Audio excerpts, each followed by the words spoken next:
มาทุกคนตัวนี้คลิปเก่าเล่าใหม่สิมาเล่าสู่ฟังนี่สมัยตั้งแต่พู้นนั่งรถไปส่องตะอูพู้น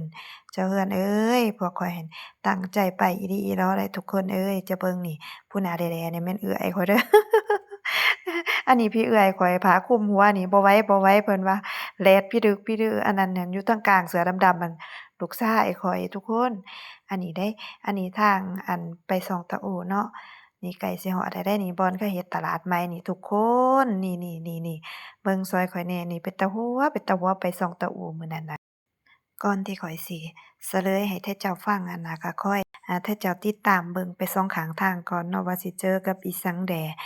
นี่เบิ่งตินี่มีแต่ป่าแต่ภูแต่เขาอุ๊ยฮอดแล้วว่าเฉลยตอนท้ายให้ทุกคนได้เบิ่งนี่ทุกคนก็คือสิมีคำตอบเบิดซุกุซุคนแหล้วเนาะเบิ่งภาพบรรยากาศสองข้างทางข้อยนี่ มีบ่เจ้าเห็นหยังบ่ทุกคนเห็นคนเห็นบ่ครึ่งคนบ่เว้าดอกคนหนึ่งหั้นคนหนึ่งมันยังหลายไป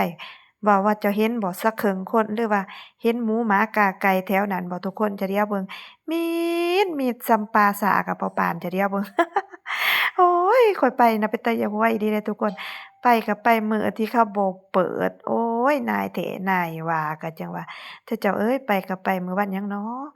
ถ้าข้อยจำบ่ผิดน่าจะเป็นวันอาทิตย์เด้อทุกคนเด้อจะเดี๋ยวเบิ่งทุกคนบรรยากาศอันที่ย่างเสือแดงๆลงไปหั้นบ่แม่นตำรวจทหารเดะอันนั้นน่ะคือกันกับอ้ายข้อยอันที่ยืนอยู่ย่างเก่งก่าๆมาแต่ร้านนั่นก็คือผัวข้อยเห็น2คนเด้อทุกคนเด้อเห็นผัวข้อยกับเห็นอ้ายข้อย เขาว่าไปส่องตาอู่แล้วม่วนเห็นสัตว์สาว่าสิ่งข้อยหั้นบ่เห็นอีสังพ้อโต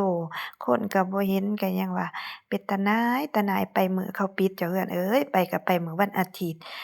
ลงทุนลงร้อนเสียน้ำมูกน้ำมันไปตั้งเป็น100 200ลักไปเสียเว